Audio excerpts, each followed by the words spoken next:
Hi, everyone. I'm Stacy Sunletter. This is How to Fight CPS and Win, Vincent Davis's show.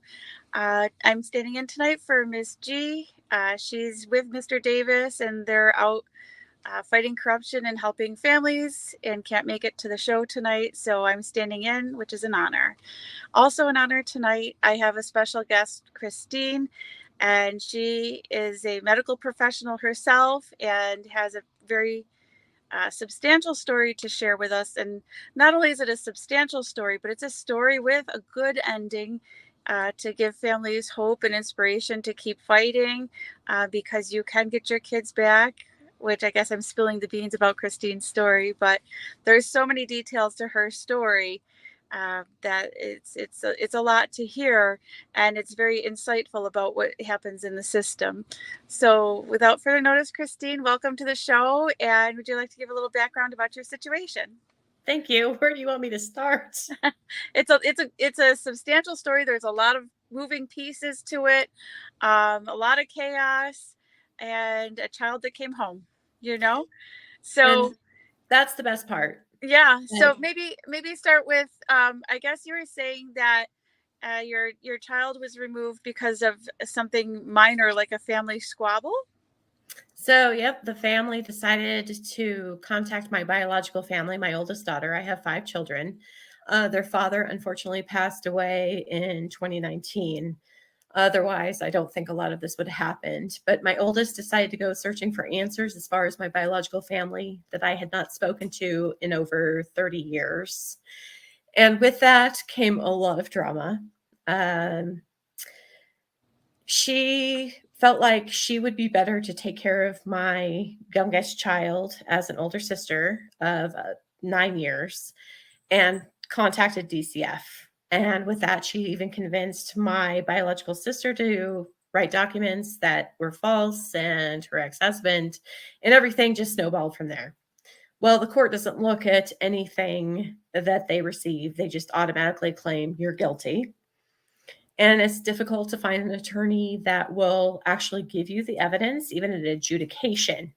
So I guess my biggest words of advice are make sure you figure out what they have presented at adjudication, because everything at that court hearing could have been completely squashed and it was not.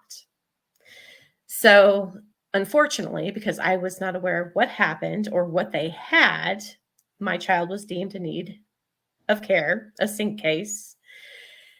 And her sister just literally convinced a 15-year-old girl that everything is okay and I'm going to take you out to eat every day. And it didn't take long. Our parent advocate said it only takes so long before a child's going to want to come home. And she did. But unfortunately, she was taken from her sister's house, who she claimed abuse against, and was put into a foster home. The foster home proceeded to drug her. And then a judge within the case decided that her older sister, who started this commotion, could take her to Colorado to see a family that sexually abused me as a child. And my child ended up being with a person that abused me as a child by herself. And the judge was okay with that. So none of this makes sense. Why would a judge order a child to go to uh, a distant relative, even um, when there was a history of child abuse there?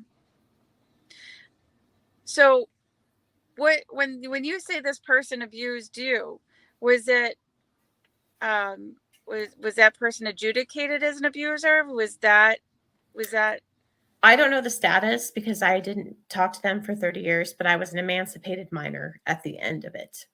so you were emancipated because of abuse, or Yes. emancipated because you had a job and I you was a were foster child and then emancipated. okay, and you were emancipated because he was abusing you? Yes. Well, see, there's so many moving pieces to your story, because a lot of times you hear of people who grew up in the foster care system that they come back around for your kids later on. Exactly.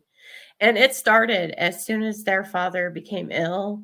I went back to school to get my degree because I was going to have to become the sole breadwinner. And he had been the sole breadwinner up until he could no longer do it. And as soon as my kids went to a certain public school, he said, "Well, I called on you because your daughter was riding bike during school hours." And I said, "What?" And he said, "Yeah." And I said, "So do you call on everybody?" And this principal literally pulled out a crate from underneath his desk and said, "This is how many people I've turned into." Then it was called SRS, but now it's DCF in our state. Wow. So, do you mind sharing with the viewers what area of medicine you work in? I am a nurse with a bachelor's degree, and I'm currently working on my master's in education. Wow. Which the parental evaluation, I have to laugh, it was sealed, but the counselor that I see was able to get a copy, even though it was sealed. And it literally states that I probably barely have a high school diploma. So, you're a medical professional.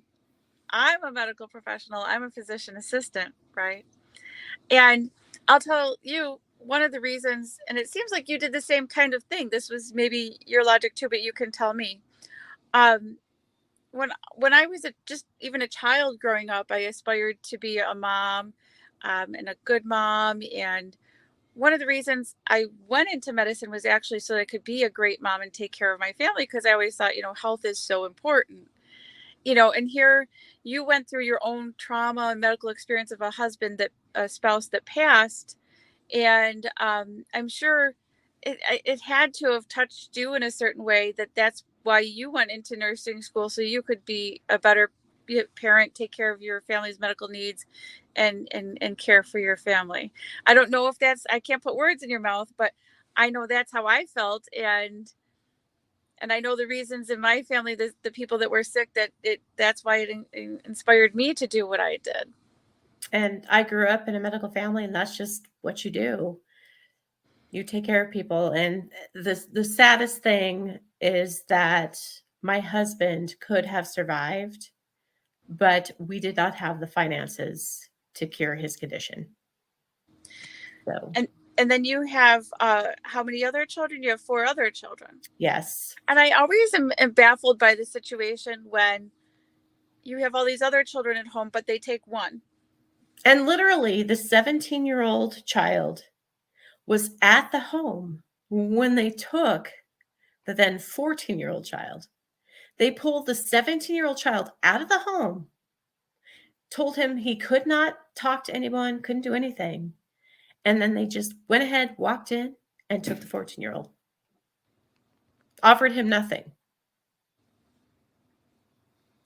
So you have all these other children at home, but you're somehow an inept parent, and you're only inept to one child and none of the others.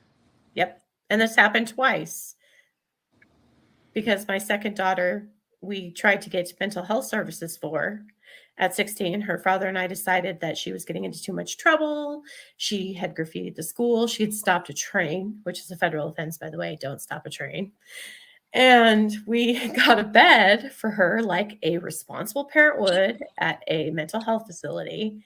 And as soon as we got her in, the next day we were supposed to have a meeting with her father, myself, and I, and DCF's involved. But the kicker is her father was on disability. So guess what wages were garnished as soon as they took that child in? And then this youngest child of mine gets death benefits. Guess who took those state benefits? Mm-hmm.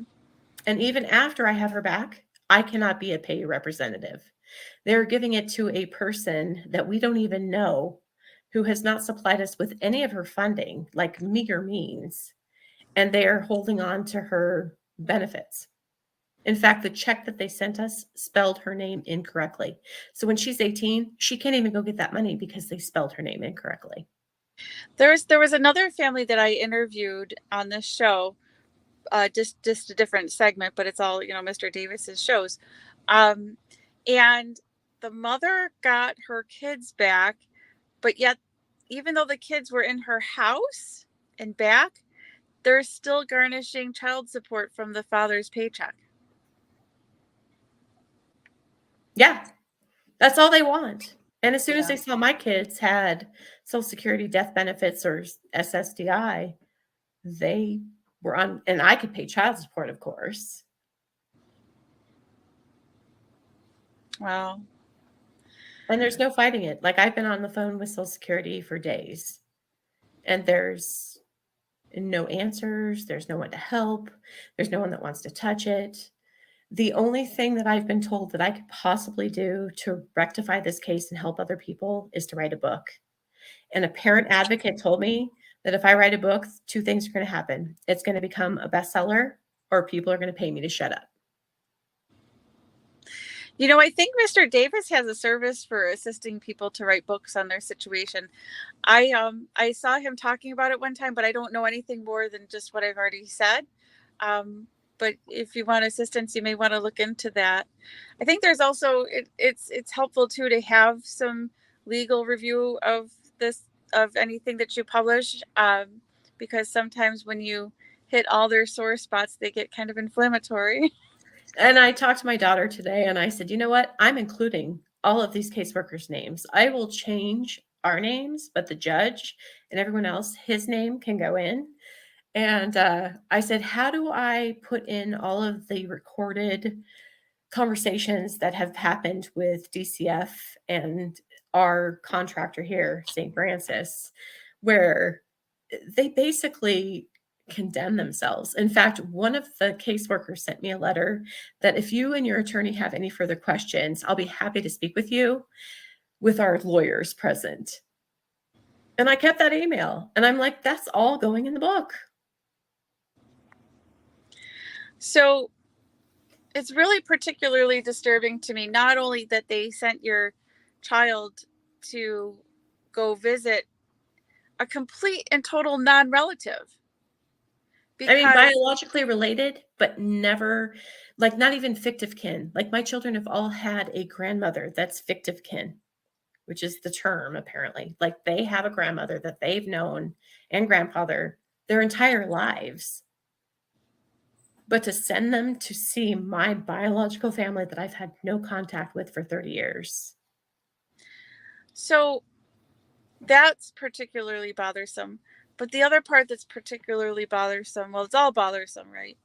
But that they medicated her, because you're a nurse, right? And not only are you a nurse, but now you're getting your master's, you said, and you're going to be a nurse educator, which is even higher up. So you want to talk a little bit about the medications that they used and So that when she was experience? taken from her sister finally upon her request, and that's a funny story. She says I can never repeat what she did to get out of there, but it is a very cute story. She was placed in August in a foster home. And by August, September, October, she had gone from no medications whatsoever, none, to October, we're on aripiprazole, Lousbar, clonidine, um, chlor. I can't pronounce the one. It's an antihistamine, a first generation, to control the side effects. And I don't even know for what. So I went ahead and I got the records. And it was actually a caseworker that gave me the records from the mental health facility that she was at. And she said, you didn't get these from me. And I'm like, okay, well, thank you. So I read through them. They medicated her saying that she was a fetal alcohol syndrome baby, which we never drank ever while our kids were growing up. Like, ever. I didn't have time. I had 5 children underfoot. And that she broke her arm due to child abuse. And if you pull up her records, if you would have been a prudent and honest provider, you would have gotten her medical records, which she's seen the same provider since she's been 1 year old, and found out that she broke her arm at school and that all of her prenatal records have no evidence of fetal alcohol syndrome. And that's what they medicated her on. So I went ahead and I turned those records over to the medical board here. I turned the Good girl, provider in. good girl.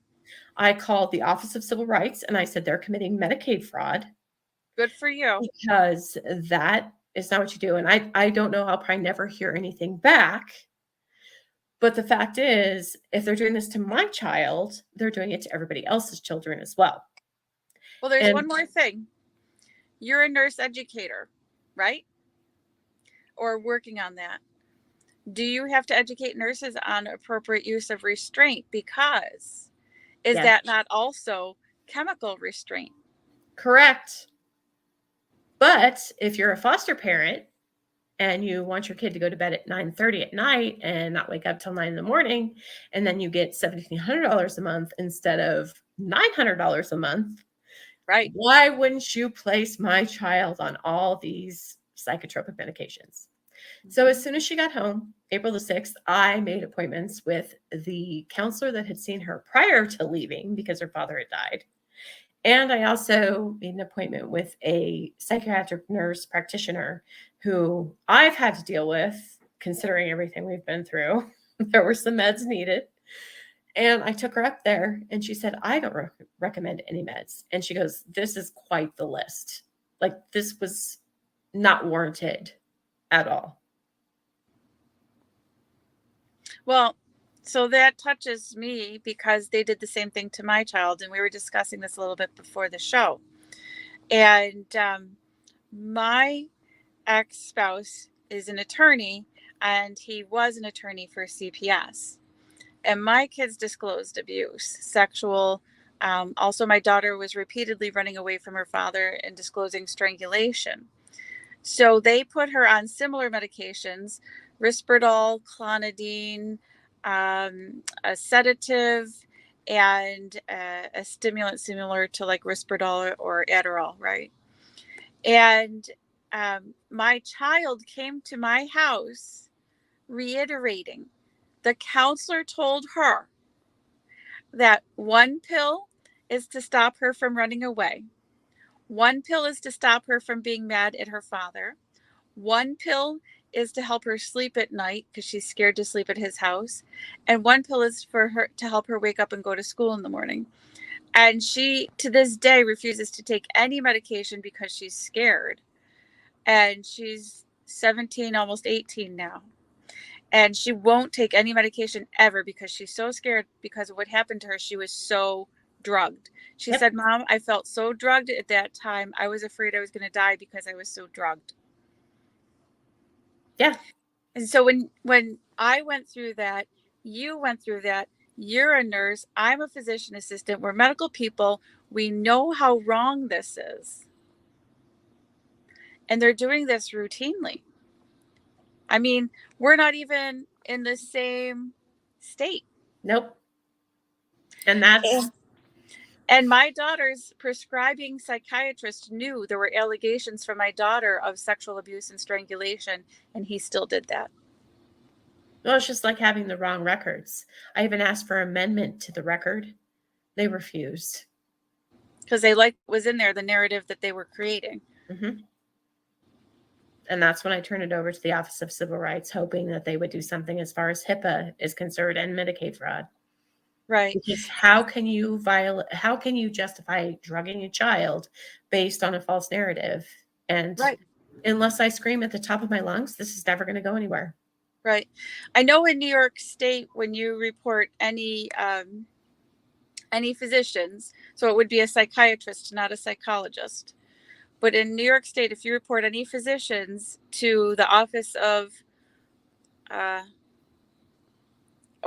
think it's Office of Physician Medical Conduct, something OPMC, they have to do investigations on every complaint that comes through. And,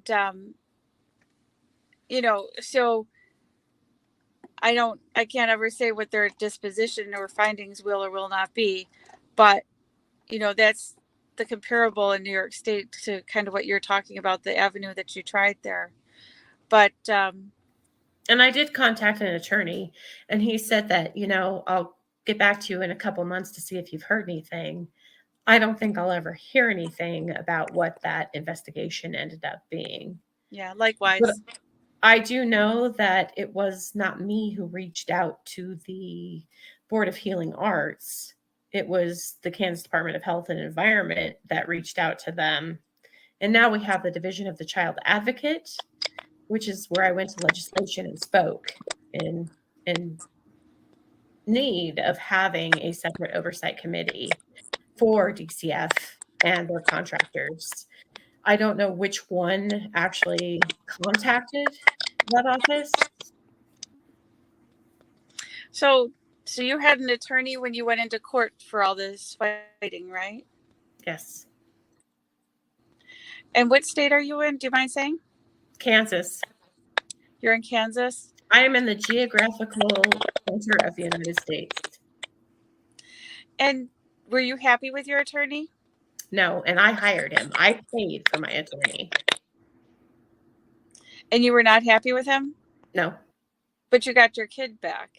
I did, but it wasn't because of him. It was because I raised so much ruckus and I wrote everybody and I called them and they accused me of being drunk and high and on drugs. And then they wanted drug tests. And then we got the case transferred because originally the case was in a different county where my daughter lived because she's the one that filed the complaint.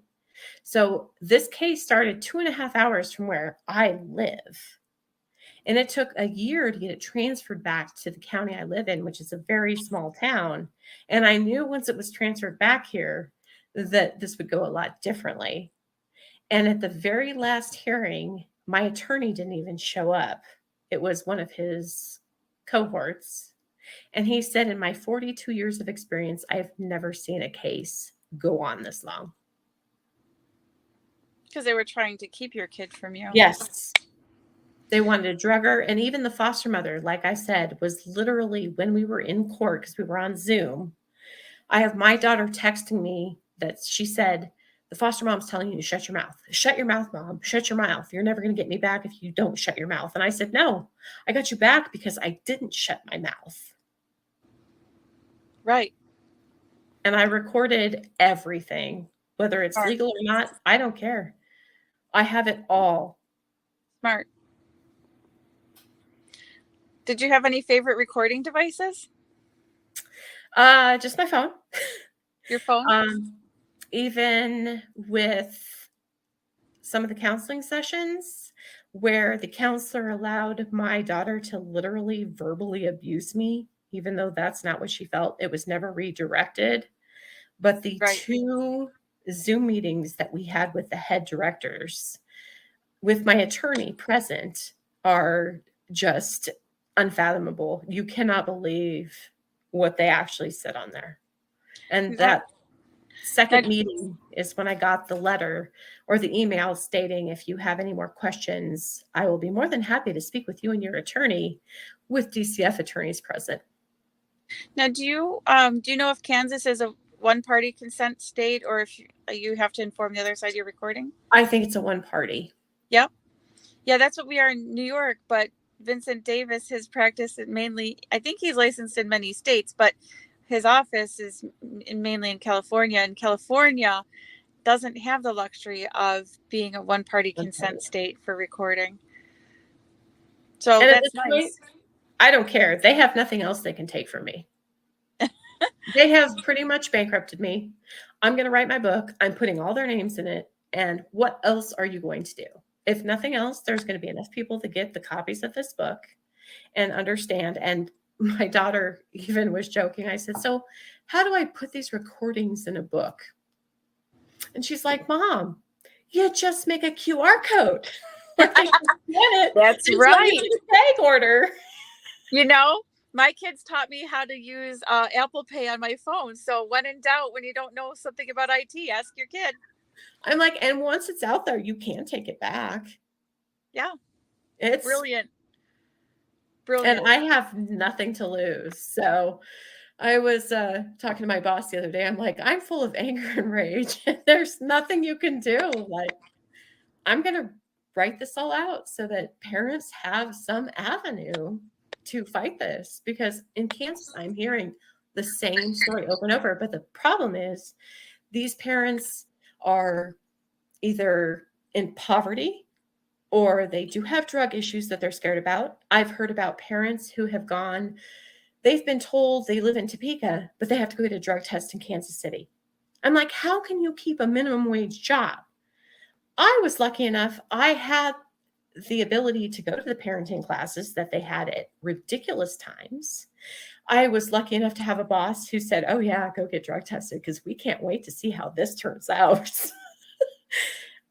Everybody else doesn't. I did. So I am going to have to pay this forward now and help everyone else who has no voice.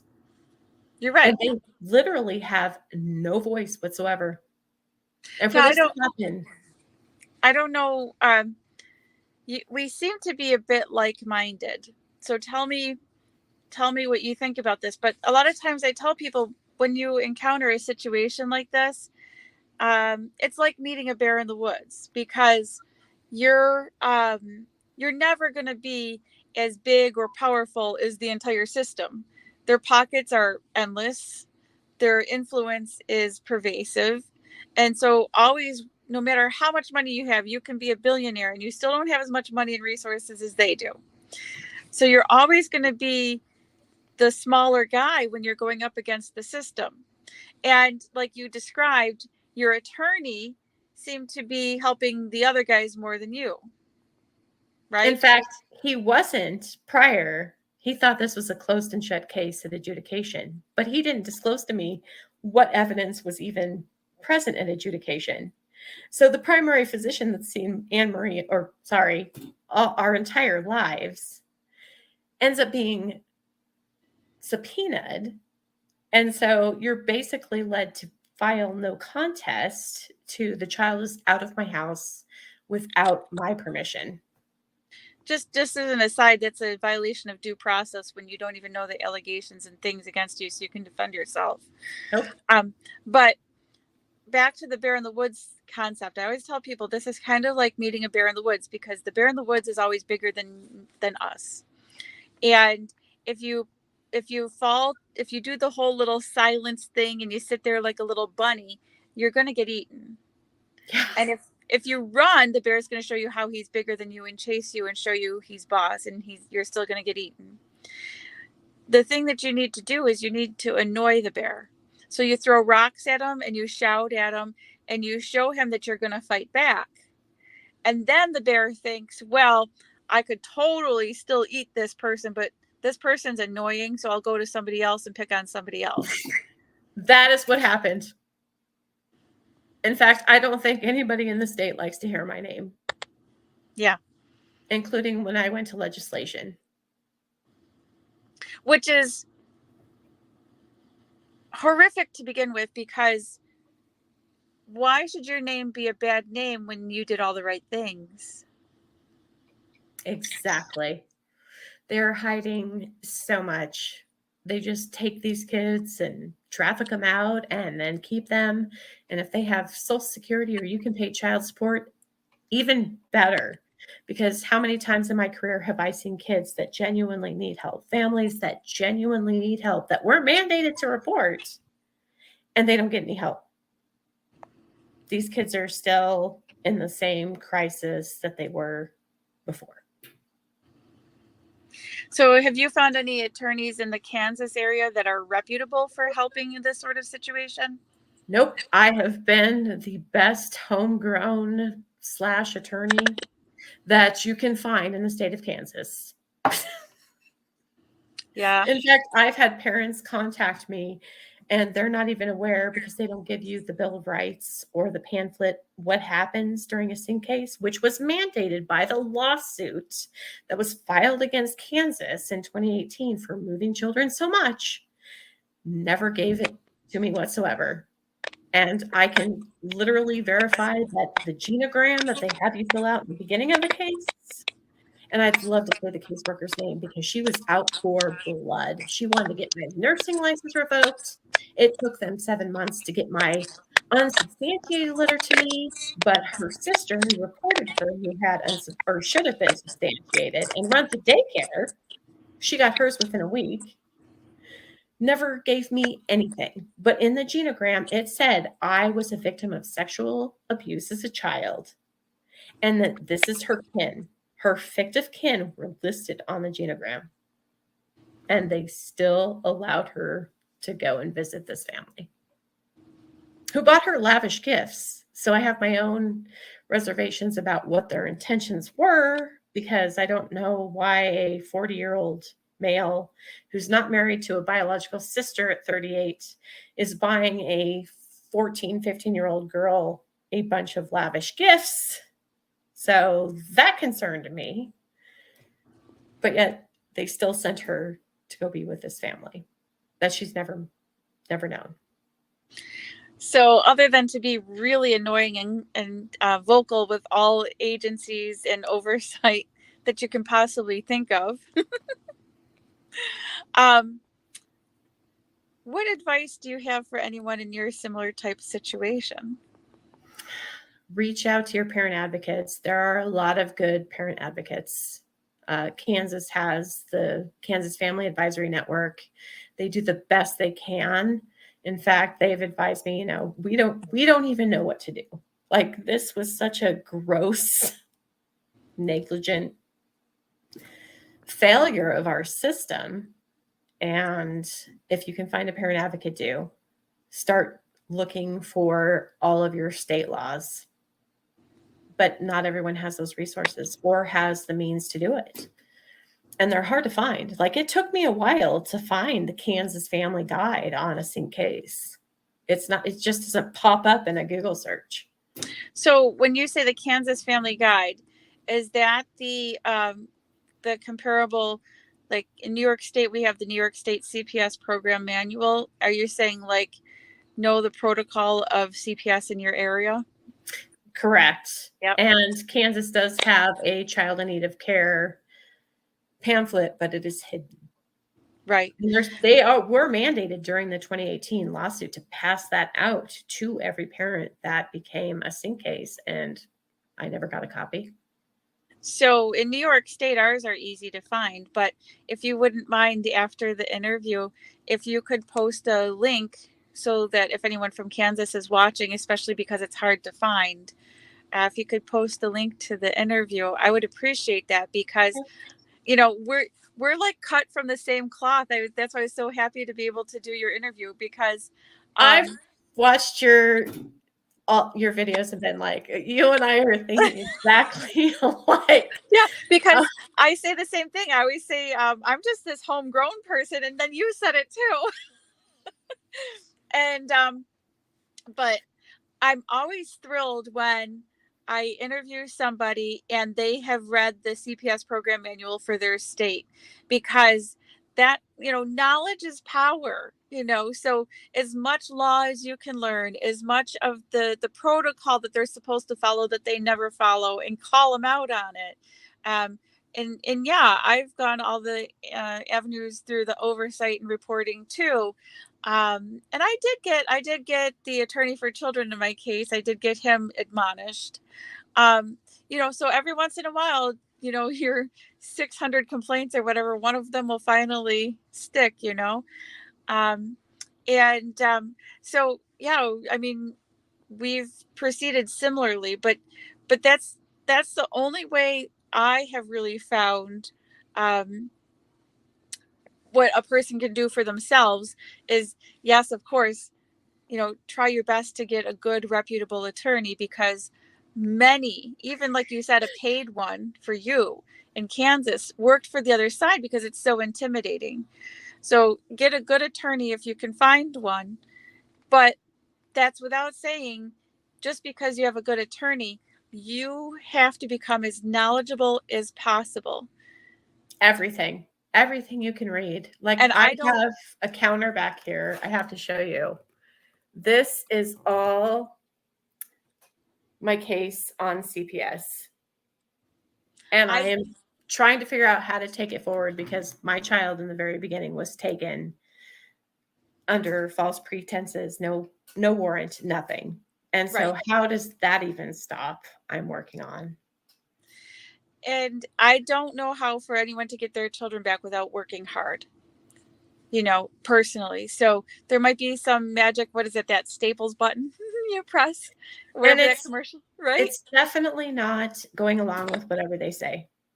Right. Because I went along with everything they said. In fact, one day I wanted to quit. And I had some office moms who said, no, you have to go to this meeting. You have to just go. They supported me, said, just make sure you go. And I went and I recorded it, and it was a bunch of hooey. But they're like, you have to do it. Like, you are at the end of this fight. And I did. But just jumping through the hoops is not going to work. You have to make phone calls. And I was even accused of making phone calls after 5 o'clock, even though caseworkers were contacting me after 5 o'clock. And they used that against me in court. And I said, okay, so this caseworker is calling me at 7. How can you use the fact that I'm writing emails to you people, since I'm supposed to keep a job and I'm supposed to go to parenting classes and I'm supposed to get all of these evals? No. Well, that's the beauty of the human brain, right? The beauty of the human brain is, unlike computers, we are able to discern, right? So if you're able to use discernment, you can choose to answer the phone or choose not to if it's past 5 o'clock, and you can choose at what time you're going to open up your email. And they figured out they should probably look at my emails. So, right? Just even at the end, right before she came home, the caseworker tried to argue that I missed a drug test. I wasn't drug tested the entire almost year and 2 months at this point. Not a problem. Drug test me anytime. He waits till I am on an appointment for a surgical appointment in Lawrence, Kansas. There is a snowstorm behind me. I've had this appointment scheduled for 2 months. He texts me at 10:30 to go have a drug test at the courthouse, which is 2.5 hours away from where I live. He's like, well, you can stop in Topeka. I'm like, no, I cannot stop in Topeka. It is late. And so he used that against me in court. And I said, fine. So luckily, the case had been moved back to our hometown. And just said, will you take one today? I said, sure. Guess what? Passed it. So then he orders another one, passed it. He orders another one. The judge even told him, we are not your go-between for your contracting agency, St. Francis, and the court. Because I showed up and they couldn't drug test that day. And I said, okay, so judge, I'm here. She says, your presence is noted and we are not the go-between. Aw. Well, bless your heart that you got a good judge there, that stood up once in a while. It's hard. I see so many times that, I can't believe that all these people are bad. I think many are, but I think many go along because they feel that they're so small compared to the big bear, and they're afraid to do the right things. And our district attorney didn't want her to come home. They wanted to order aftercare. So she came home April 6th. The aftercare consisted of 2 caseworker visits, one of which was, apply for Medicaid, which I do not qualify for. So they dumped her. They had her on all these psychotropics, dumped her off Medicaid. And then she wanted to show up again. She was here 10 minutes, never heard another peep. Our court date wasn't till the end of September. They wanted to extend aftercare. And so I finally told the judge, I opened my big mouth again. And I said, what have they done for us? What have they done? I said, they've shown up twice. I said, we've lost health insurance. They've thrown us to the wolves. You've bankrupted me. You wanted to drug test me. And now you put us in aftercare. What more are they going to do for us? And I just, after that hearing, I got a text about a month and a half later that said, we're just checking in with you to see if there's anything we can do. And I'm like, I wonder if that has anything to do with the Kansas Division of the Child Advocate looking into you, because they're all up for rebid.